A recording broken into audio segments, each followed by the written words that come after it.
Have you ever, really stopped to think about a time when movies spoke volumes, but without uttering a single actual word? I mean, a world where every feeling, every twist, every laugh, every tear, it all came across through, big gestures, powerful images, and just the silent language of expression. Seems kind of strange now, right? We're so used to surround sound, crisp dialogue everywhere, but what we think of as modern cinema, it's got these really deep roots in an era totally defined by silence. And that, my friends, is exactly what we're diving into today.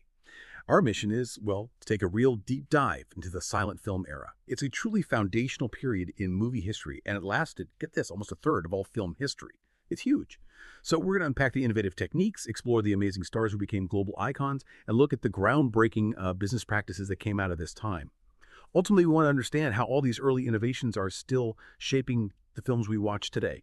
We've got a great stack of articles and research here offering, lots of different angles on this fascinating period. Yeah, it's a period that definitely gets overlooked sometimes. People see it as just like a stepping stone to sound. But what's really amazing about it is how much creativity came out of what seems like a limitation. These early filmmakers, they weren't just making movies, they were quite literally inventing the grammar of a whole new art form. Pretty profound when you think about it. Human ingenuity just thriving under constraints. Okay, so let's unpack that a bit. When we talk about silent films, it's easy to just think, okay, movies without sound. But it was way more than just lacking dialogue, wasn't it? How did these early films actually manage to tell such compelling stories, convey really complex emotions, without a single spoken word? Yeah, you really hit the nail on the head there. A silent film wasn't just, a movie without a synchronized soundtrack like we'd think of it. It was its own distinct genre, really, a unique art form that was completely reliant on visual stuff to tell the story. Filmmakers had to get incredibly creative. I mean, to a degree we probably take for granted now. They used actions, sure, but also really exaggerated expressions because, remember, you had to see it from the back row of a big theater. Right, you had to read from far away. Exactly, and lots of physical gestures. Think of it almost like a really sophisticated mime or pantomime. Every little movement, every facial twitch, every subtle change in posture, it all had to be super intentional, crystal clear. So the audience knew exactly what was going on, what the characters were feeling. So it was almost like this heightened reality on screen, a kind of visual shorthand that audiences actually learned to read over time. Precisely. And along with the physical stuff, they used intertitles. Oh, the text cards. Yep, those written text cards, usually black with white text, that were inserted right into the film. And they did a few things. Gave crucial plot points, maybe conveyed dialogue, set the scene, or offered other important bits you couldn't just show. This whole situation, it just forced innovation. It was a massive leap.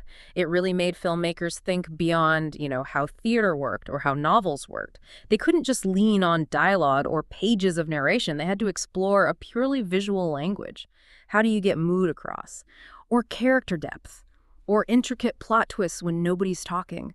That challenge, it just sparked this incredible burst of creativity, laid the groundwork for, well, everything that followed. And that's really where the fundamental language of cinema started to form then. It wasn't just about capturing movement. It was shaping it into a story that hit you emotionally, intellectually. Exactly right. This era was the crucible. It was where the foundational techniques we still use constantly today were forged. Directors like the incredibly prolific D.W. Griffith, often called the father of film grammar, though that's maybe a bit debated now, and the German expressionist F.W. Murnau, they were true pioneers. They weren't just pointing a camera. They were literally building the grammar and vocabulary of film from absolute scratch. It wasn't just about showing something happening. It was about showing it artfully to get a specific feeling from the audience. And some of those techniques are so basic to us now, we barely even register them. Like cross-cutting, for instance. Feels totally normal. Oh yeah, cross-cutting, weaving different scenes together to build tension or create suspense or just show things happening at the same time. That was a major innovation. It's still a staple in thrillers, action films, everything. The classic damsel tied to the tracks. That's the one. Cutting between the train, the hero racing, the victim struggling. Classic Griffith-style cross-cutting. Then you had flashbacks, shifting the story to past events, added depth, complexity without needing long explanations. And of course, close-ups. Before silent films on a big stage, an actor's subtle emotion might get totally lost. But with a close-up, boom, you bring the focus right onto their face, magnify that feeling, or highlight some tiny crucial detail. It created this intimacy that was just impossible before. Plus, the really refined use of lighting and framing, That was huge for creating mood and tone. Filmmakers learned how to play with light and shadow to suggest fear or joy or mystery or sadness, using visual cues where dialogue couldn't exist. When you talk about lighting creating mood, I immediately think of something like F.W. Murnau's Nosferatu from 1922, right? That film's whole creepy atmosphere is created almost entirely through shadows and these stark visuals. It's still incredibly effective today.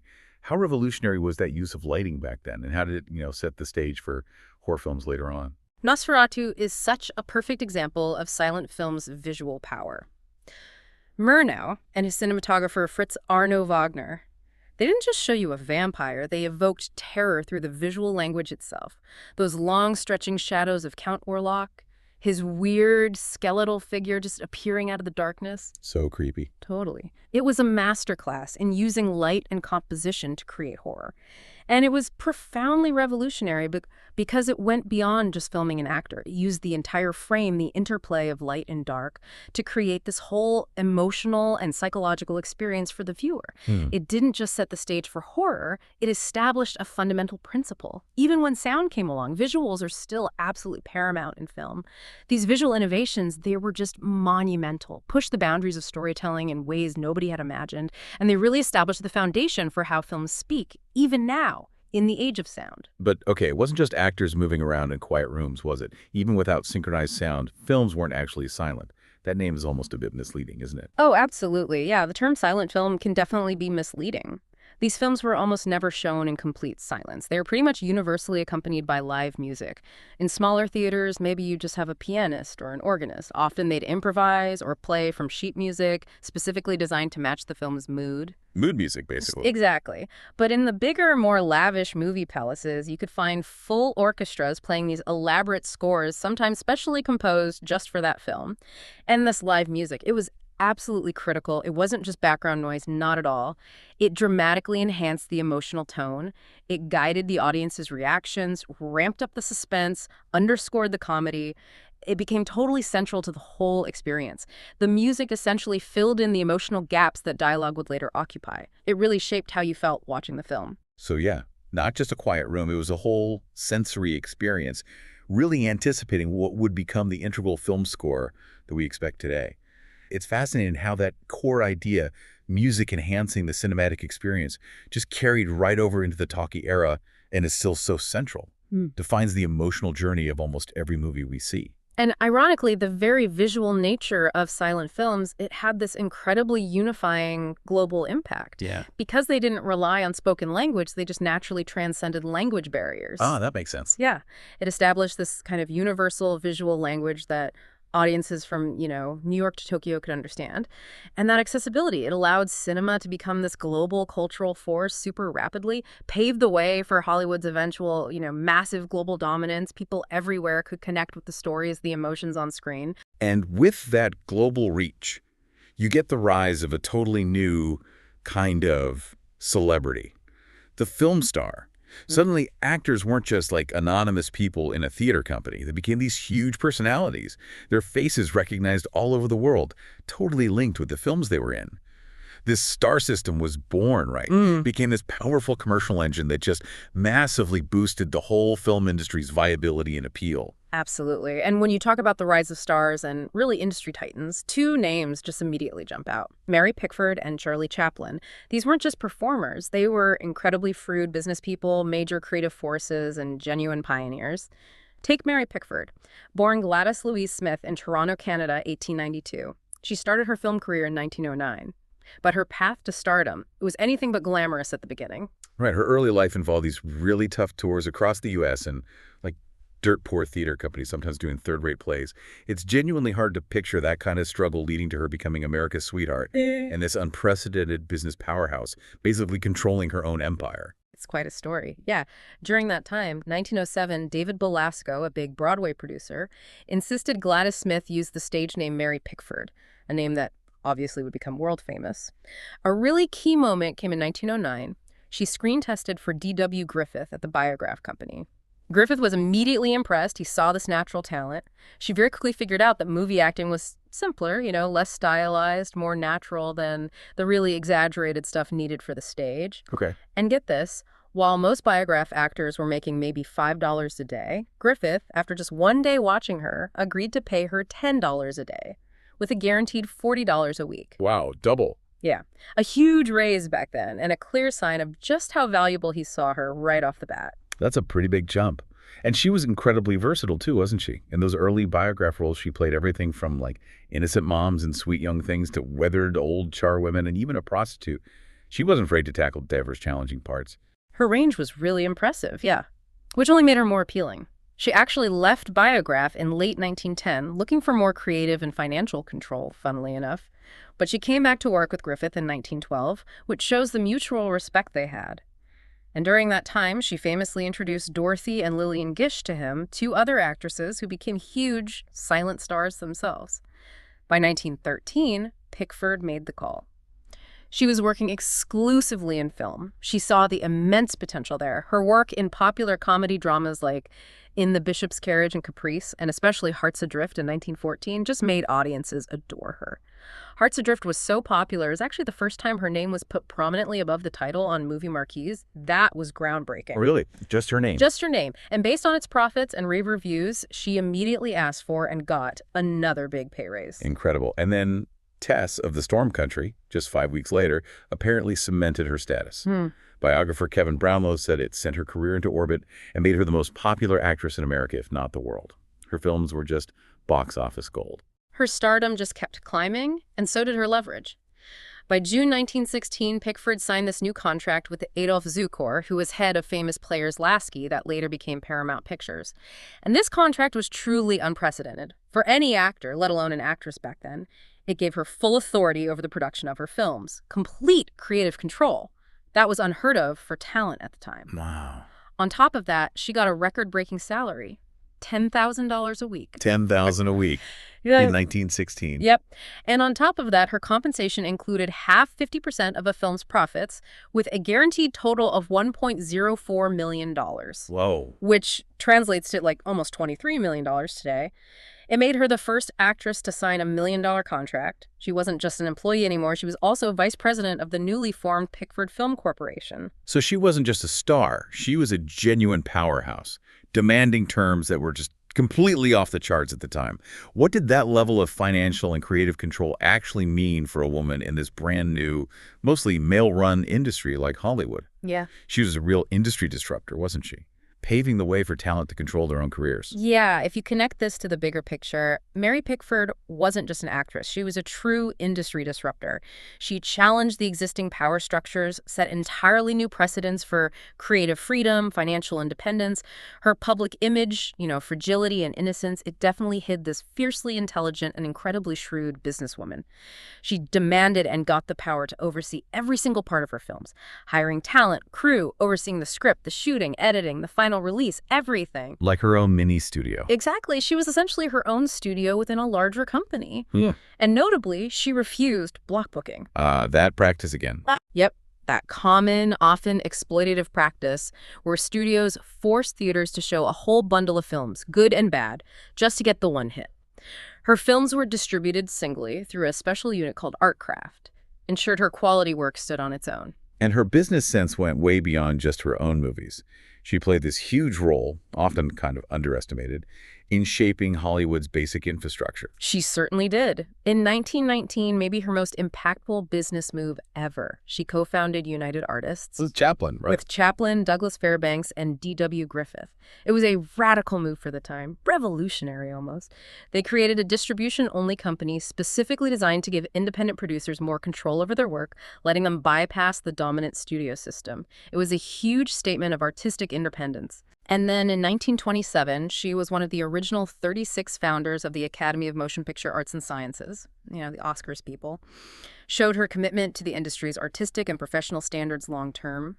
She also spearheaded the Motion Picture Relief Fund, using leftover money from her Liberty bond sales during World War I to set up a safety net for industry workers. That's amazing. Yeah, that fund eventually led to the Motion Picture Country House and Hospital, a vital resource for Hollywood veterans even today. Pickford was constantly using her huge influence to push not just her own career, but also causes that helped the whole industry. Speaking of Charlie Chaplin, he's another one. Mm. Just an iconic figure whose impact goes way beyond the silent era, even though his most famous character, the tramp, was totally defined by silence. His art just seems to resonate universally. Indeed. Charlie Chaplin reached truly legendary status, adored globally across all cultures, all languages. The tramp character, such a symbol of resilience, of pathos, conveyed such deep emotion without any dialogue, became this universal symbol of humanity, especially during tough times like World War I and the Great Depression. His ability to get profound laughter and tears just through physical comedy, subtle gestures, it was unparalleled. And what's interesting is while his character was silent, Chaplin himself was this meticulous filmmaker, right? Deeply involved in every single aspect of his productions. Kind of like Pickford. He basically was his own mini studio. That's a really crucial point. Chaplin, like Pickford, was way more than just an actor. He was a writer, director, producer, composer, editor. He maintained almost total control over his films, from the initial idea right to the final cut. His creative process was legendary for being incredibly perfectionistic, but also improvisational. Really? Improvising. Yeah, he'd often show up on set without a totally finished script, and he'd develop gags and whole scenes right there on the fly, sometimes reshooting scenes hundreds of times until they were exactly how he envisioned them. That level of creative freedom was super rare, even for the biggest stars. And it let him craft films that were deeply personal, really consistent in their comedic and emotional tone. His films like The Kid from 1921, and even later ones like City Lights from 31 and Modern Times from 36. Which had some sound, right? Yeah, they had some synchronized sound elements, but they're still very much rooted in silent aesthetics, visual storytelling. And they hold up remarkably well today. They prove their timeless relevance through pure visual storytelling, emotional depth.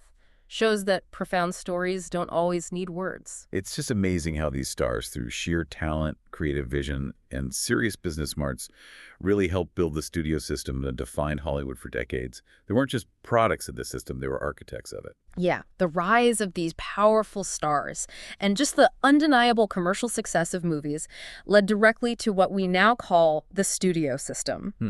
And this wasn't just, a bunch of film sets. It was a deeply integrated, highly controlled way of making movies, dominated by just a handful of large studios. They controlled pretty much everything: production, distribution, and exhibition in the theaters themselves. We hear about the golden age of Hollywood and these massive studios all the time, like monolithic things. We talk about the big five and the little three, right?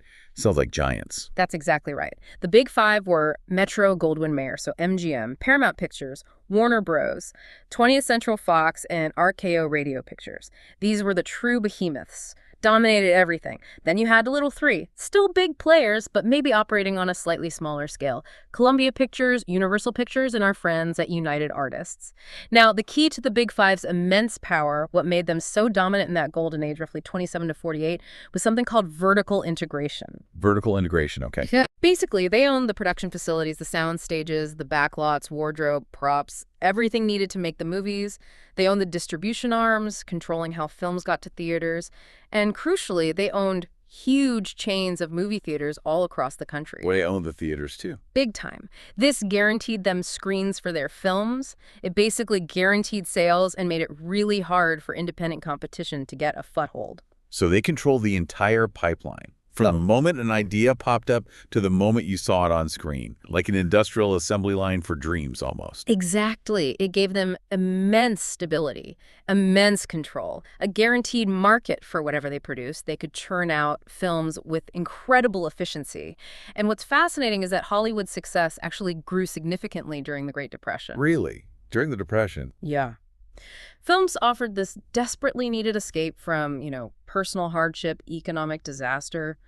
President Franklin D. Roosevelt famously said about child star Shirley Temple, "When the spirit of the people is lower than at any other time during this depression, it is a splendid thing that for just 15 cents an American can go to a movie and look at the smiling face of a baby and forget his troubles." Wow.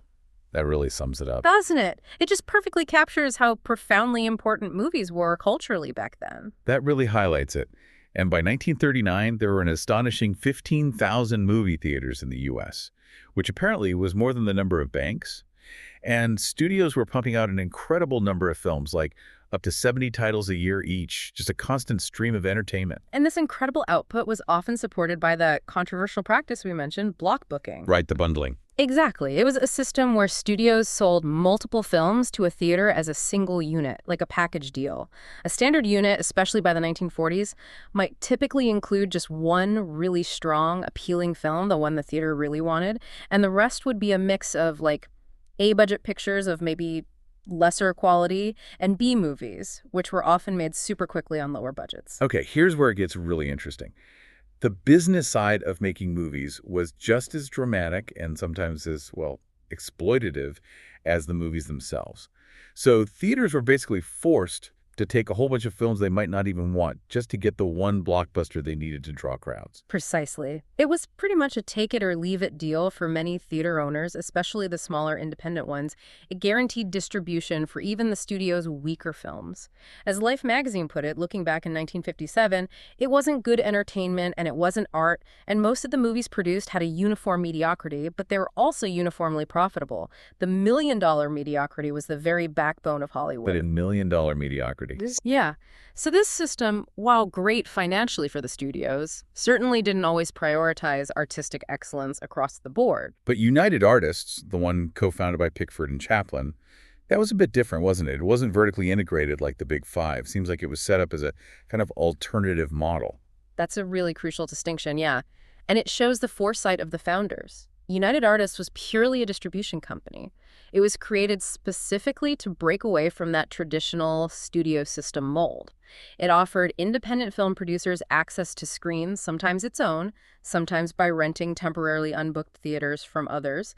This model gave independent producers way more creative control over their work and ensured they got a bigger slice of the profits instead of being just employees of a big studio. Okay, so they were empowering the independents.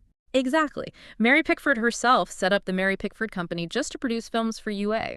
Her first one was Pollyanna in 1920, which grossed about $1.1 million, a huge sum back then. Pickford and Douglas Fairbanks even jointly owned their own fancy studio lot on Santa Monica Boulevard, giving them a physical base for their independent work. This independent model, even though it was a smaller player at the time, would end up profoundly influencing how the industry changed later on. It proved there was another way to make movies outside the big studio machine. Okay, so we have this thriving silent film industry. It's built its own unique language, created global superstars, established these powerful business models that shaped everything.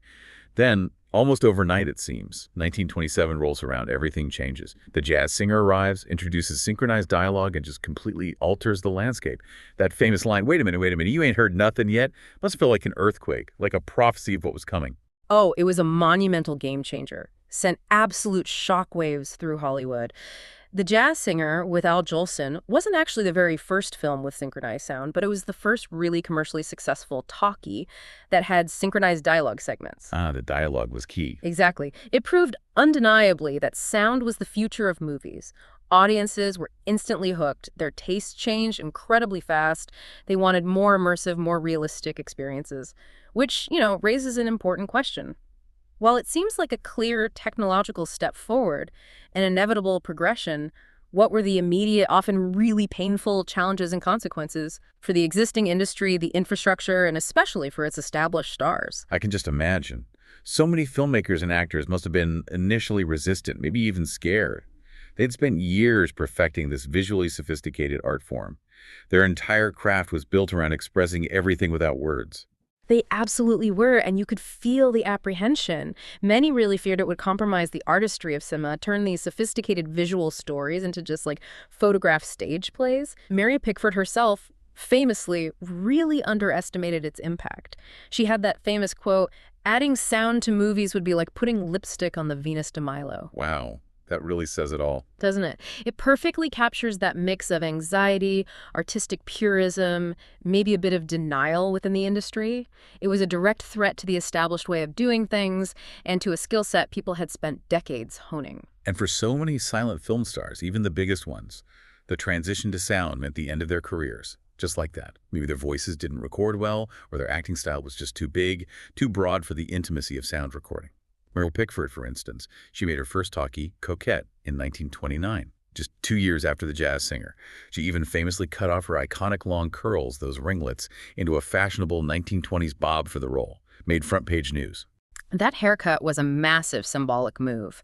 Her golden curls were the trademark of her America's sweetheart image, innocence, virtue. It signaled she was trying to modernize, trying to adapt. She even won an Academy Award for Best Actress for Coquette, though it was pretty controversial at the time. Showed she could act in talkies. But it didn't last. No. Despite that initial success, however contentious, the public just didn't really respond to her in these more sophisticated talking roles. Like so many silent stars, her career, which had been absolutely unparalleled, just faded away as talkies took over completely. The anxiety among established Hollywood actors was intense. There's this fascinating story. March 29th, 1928, there was a radio broadcast, the Dodge Brothers Hour, recorded live from Pickford's bungalow. It featured this parade of huge stars. Fairbanks, Chaplin, Gloria Swanson, D.W. Griffith, they all spoke on the radio show. To prove they could talk? Basically, proving to the world, maybe proving to themselves, that they could talk, and that they could meet this challenge of talking movies. It was this really symbolic moment of adaptation, but also, frankly, a bit of desperation as they tried to navigate this terrifying new world. It sounds like a period of just immense confusion, painful adjustment, almost like a technological, awkward phase for Hollywood. And I've heard that those early talkies, even though they had sound, were sometimes considered almost unwatchable compared to the really fluid, visually rich, silent films. What made them so tough to watch sometimes? That's a really sharp observation, and it was true for a lot of early sound films. Introducing sound created huge technical headaches. First off, the early microphones, incredibly sensitive, had to be placed really close to the actors, which meant the cameras, which were noisy machines themselves, had to be put inside these massive soundproof booths. They called them ice boxes or blimps. Wow, cameras in boxes. Yep. To stop their whirring sound from getting picked up by the mics. And the result. Cameras became incredibly clunky, really hard to move, which led to very static, fixed shots. Really dull camera work, honestly. The dynamic, fluid, technically amazing cinematography of the late silent era pretty much lost almost overnight. Filmmakers were suddenly stuck shooting from these boxes. It massively limited their creative freedom, their visual style. And second, acting styles were just in this really weird limbo. Silent film actors had perfected this broad, exaggerated, almost theatrical style, using their bodies, their faces to convey everything because there was no dialogue. With sound, that big style felt suddenly out of place, even kind of comical sometimes. Right, too much. Yeah. But true naturalistic speech, subtle acting for the screen, that hadn't really been figured out yet either. So you often had actors just flailing, caught between these two worlds, resulting in performances that felt really forced or just awkward. It was a period of genuine confusion, real wonkiness, as the entire industry figured out how to properly integrate sound without losing all the artistic freedom and visual flair that had defined the silent era. It was a massive learning curve, often with, funny or tragic results for those who couldn't make the jump. Now, the studio system itself, as powerful as it was, it eventually faced its own big challenges, mostly from outside forces, changing legal rules. The federal antitrust suit, known as the Paramount case, that was basically the death knell. It was filed way back in 1938, but it culminated in a Supreme Court ruling on May 4th, 1948. And this landmark decision specifically outlawed block booking, that practice of bundling films we talked about. Okay, so no more forcing theaters to take bad movies. Right. And even more significantly, it strongly suggested divorcement, which meant the complete separation of owning movie theaters exhibition from making and distributing films. The government basically said the Big Five's vertical integration was an illegal monopoly. So the very foundation of their power owning the theaters, forcing block booking, was directly attacked by the government. That must have been a huge legal shockwave. How did it actually play out? It was massive. The legal fight dragged on for a decade, but that 48 Supreme Court ruling was pretty definitive. Interestingly, it was Howard Hughes, the eccentric billionaire filmmaker, after he bought RKO. Okay. Yeah, which happened to be the financially weakest of the Big Five and had the fewest theaters. Hughes figured that agreeing to divorcement first might actually put his studio on a more level playing field with the bigger guys who had more theaters to get rid of. Kind of. So November 8th, 1948, Hughes signed an agreement with the government to split RKO Pictures from RKO Theaters. That basically broke the Big Five's united front, ushered in the end of the system. It forced the other studios' hands. Paramount gave in pretty quickly, agreed to sell off its theaters by the end of 1949. The whole studio system, which had defined Hollywood for like 3 decades, finally officially expired in 1954 when Loews, which was MGM's parent company, cut ties with its theater chain. That's a fundamental shift in Hollywood power dynamics. The end of an era, really. And it sounds like United Artists, since it was already just an independent distributor, was perfectly positioned to adapt to this new world. They didn't have those theater chains to break up. Exactly. United Artists, under new management from 1951, adapted almost immediately, very successfully. They didn't have theaters to sell off, so they cut costs by ending their lease on the old Pickford Fairbanks studio lot, and they started building new relationships with independent producers. Crucially, they began investing directly in independent productions, often giving the talent more control and a piece of the profits. The model Pickford and Chaplin started. Pretty much. This business model, driven by independent productions instead of studio assembly lines, became what Hollywood would increasingly copy in the years to come. It was a complete turnaround from the old system. So once that monolithic studio system died off, what filled the gap? How did Hollywood keep going and evolve into the industry we sort of recognize today? Well, post-studio system, Hollywood faced this kind of triple threat. No more vertical integration, the sudden rise of television offering free entertainment right in your living room, and just generally more leisure options competing for people's time and money. Attendance dropped like a rock. Okay, tough times. Yeah. This led to the rise of what people often call the star-driven system.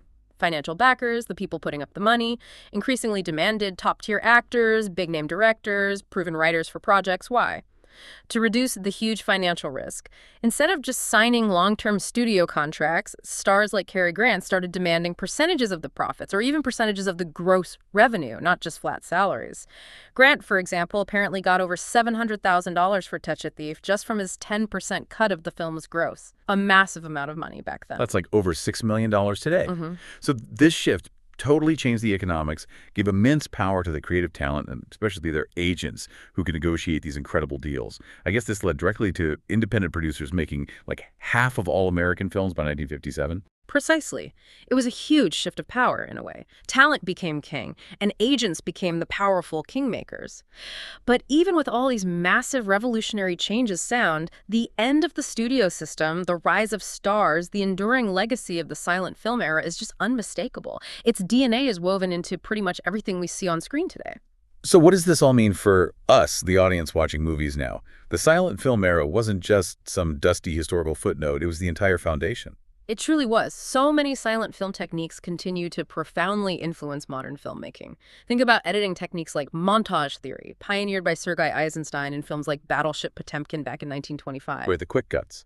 Exactly. Creating emotional, intellectual responses by rapidly switching between shots, often seemingly unrelated, forcing the audience to make connections.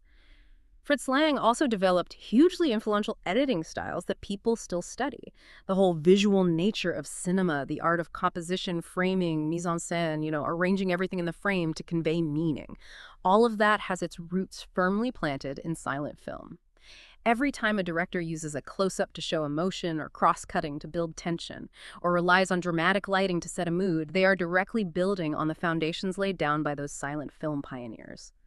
Major directors today, like Martin Scorsese, Quentin Tarantino, they frequently talk about silent film classics as huge influences on their own work. They're consciously borrowing from that rich visual tradition. It's incredible to think how many of cinema's basic building blocks were put in place back then, things we just completely take for granted now. But there's also kind of a tragic side to the history of silent films, isn't there? The fact that so many of them are just gone, lost forever. Sadly, yes. The silent era, which is about a quarter of all film history, gives us this unique window into society, culture, art from that time. But here's a pretty grim fact. Roughly 90%, 90, of all silent films are lost forever. 80%. 90%. Mostly because of the film stock they used back then, nitrate film. Highly flammable, incredibly unstable. It would just degrade over time, literally turn to dust, sometimes even self-combust. Many were also deliberately destroyed during things like World War II or just thrown out by studios making room for new stuff. And it's also estimated that at least half of all sound films from 1927 to 1950 are lost too, for similar reasons. That's just a staggering loss of cultural artistic history. It's like losing 90% of all early paintings or novels or something. So preserving and actually watching the surviving silent films becomes incredibly important, not just for film buffs, but for anyone interested in history and human expression. It's absolutely vital. And they can reveal fascinating things about their time, too. For instance, some surviving silent films can seem surprisingly more liberal about things like sex or violence compared to later, more conservative periods in Hollywood that were shaped by strict censorship, like the Hays Code. Oh, interesting. Yeah, and there's always that glimmer of hope. We are still discovering lost films occasionally. A copy of an early Mary Pickford film, their first misunderstanding, which everyone thought was lost forever, was miraculously found in a barn up in New Hampshire back in 2013. In a barn. In a barn, and it's now being meticulously restored by the Library of Congress. These discoveries are like finding a missing piece of this huge fragmented historical puzzle. That's a wonderful thought. Yeah. And while we definitely have to acknowledge the historical rarity of people of color in leading roles back then due to the systemic biases of the time, there were still pioneering Black filmmakers making really important contributions. Indeed. Figures like Oscar Micheaux, an incredibly prolific, independent Black filmmaker. He wrote, produced, directed over 40 films between 1919 and 1948, created stories that challenged racial stereotypes, explored Black life, Black aspirations, and the Ebony Film Corporation produced films like A Black Sherlock Holmes. Their work, even though it's incredibly rare to find and preserve, represents these crucial, often overlooked contributions to early cinema history. So with all that in mind, why should people actually watch silent films today? Do they really still hold up? Or are they just, historical curiosities? Oh, they absolutely still hold up. And they often really surprise modern viewers with their power, their artistry. Their stories are often timeless. Their technical achievements are incredible when you consider the tools they had. And their ability to bridge language barriers is still potent if you watch them properly at the correct frame rate, because sometimes they look sped up and comical if projected wrong, cleaned up, restored. And ideally, with their original music or a thoughtfully composed score, it can be a truly wonderful, deeply moving experience.